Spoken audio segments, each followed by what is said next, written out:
No, I think people should read this book, The Art of the Deal by Donald Trump. Yeah. Hold up that book again, will you? Hold up the book. How old is that?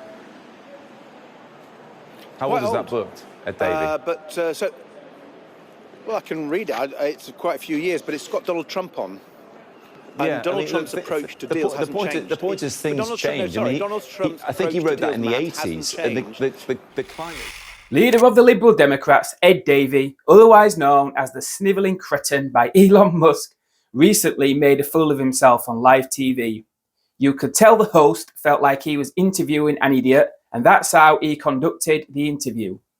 He came on TV to say we need to quickly reverse Brexit and rejoin the EU. And all because Trump is coming into power. Apparently, that makes us stronger in making deals with Trump. The host clearly doesn't agree. He then bizarrely gets this book out as proof he knows Trump inside out. He literally gets ripped apart for that. The reporter looks at him and says, "Are you seriously basing your political policy towards Trump on a book he wrote 30 years ago?" Yes, Trump is a businessman, but that is not going to help Britain if our liberal politicians who are going to be doing deals with him hate the very sight of him. Next, he tried to smear the Reform Party, saying they'll just show complete obsequiousness to Trump and replace the NHS with US medical insurance companies as part of any deal. I also find it incredibly disingenuous when I hear liberals like the Cretin talk about patriotism. He said this in another recent interview. That is offensive to British values.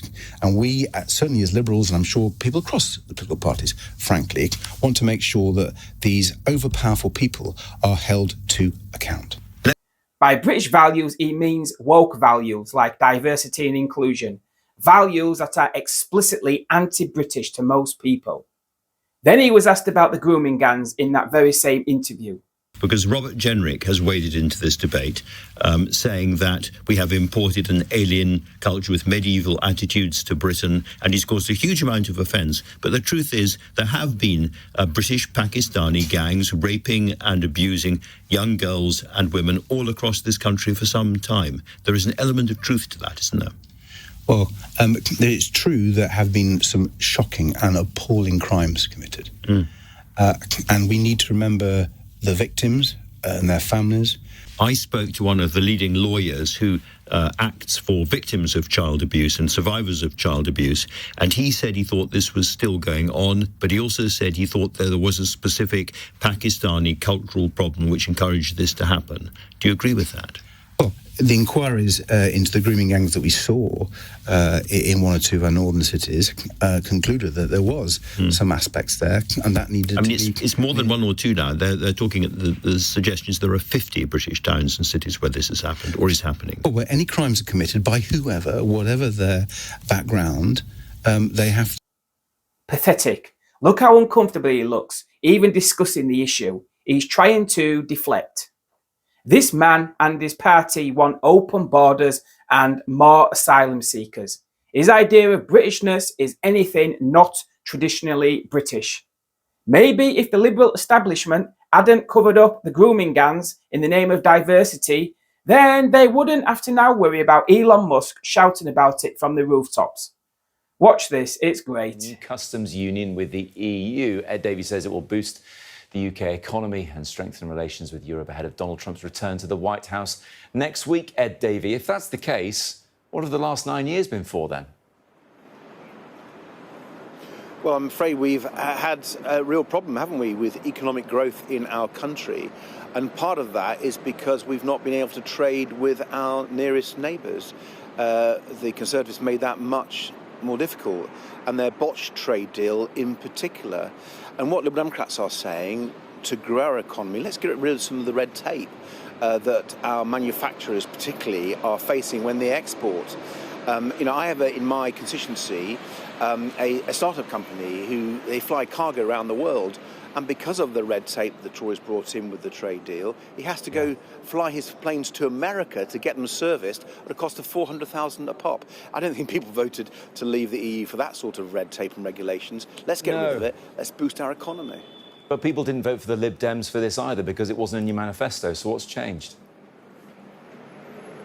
Well, we were very clearly pro-European in our manifesto. Yes, people but know not that pro-customs union. You weren't saying you would go back into the customs union, Ed Davey, were you? No, you're right. Right, let me come to that. Let me make sure you're in my ear. You've broken, I'm afraid. I think there's a problem with this, but let me try and continue. Can you hear me okay? I can hear you. Can you hear me? Okay, yeah, I can just about hear you. Sorry about that technical problem. No, the reason we've pushed it forward now is partly because of President Trump and because of the lack of growth in our economy. Those are two big problems facing the UK now. How do you respond to Trump and how do you grow our economy? And negotiating a customs union with the EU answers both of those questions. We can be part of a more ambitious growth plan, and it will also strengthen our hand in negotiations with President Trump.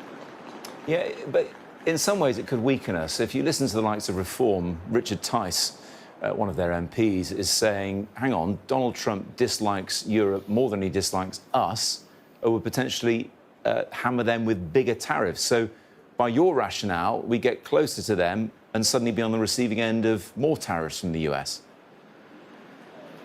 No, I think people should read this book, The Art of the Deal by Donald Trump. What he says in that is if your opponent feels weak or desperate, then you can walk all over them. He really respects people who are stronger. Problem with people like Reform and the Conservatives, they are weak and desperate in the way they want to approach Donald Trump. I'm afraid it may suit Reform. They want to privatise the NHS, and Donald Trump wants a trade deal to bring in American private health companies. I'm afraid we don't want. We want to have a stronger NHS. We want to stand up for Britain. And the best way of doing that is by making sure that we're stronger with things like the customs union. I've also said, look, let's be realistic about this guy. We know who he wants. He likes a state visit. He likes pageantry. He likes a banquet with the king. So let's give him that. But let's do it in a transactional way. That's what he understands. And let's say you can have that, but only if you work with us to defend Ukraine from President Putin. Yeah. Hold up that book again, will you? Hold up the book. How old is that? How old is that book, Ed Davey? Well, I can read it. It's quite a few years, but it's got Donald Trump on. And Donald Trump's approach to deals hasn't changed. The point is things change. I think he wrote that in the 80s. And the climate is so much different these days. You can't use that as some sort of manifesto for a Trump second term, can you? No, I'm not trying to. I'm absolutely not trying to. I think you're misunderstanding me. It's how he does deals. And Donald Trump approaches deals in the same way. He's done it all his career. If he thinks you're weak, if he thinks you're desperate, he'll just walk all over you. Yeah, and I'm afraid, whether it's our government or the opposition, that's exactly how they're behaving. And it's not good enough for our country. And I want our country to be strong. And I want us to understand the sort of man that's going to be in the White House. He is completely unpredictable. He's completely unreliable. And he's transactional. So I'm afraid people have got to get out of the old mindset. People are thinking in old ways. We've got to deal with this person as he is. And what we're saying is, let's make sure our country is stronger and understands that there are things he wants, and if he wants them, we'll do a deal with him. I mean, look, if he's unpredictable, then a 38-year-old paperback isn't going to tell us an awful lot, is it? But anyway, let's move on. I mentioned Reform just then. I just think you're fundamentally wrong on that, I have to say. Go on, feel free to explain. Sorry. OK. I appreciate we've got some sound issues here, haven't we, in the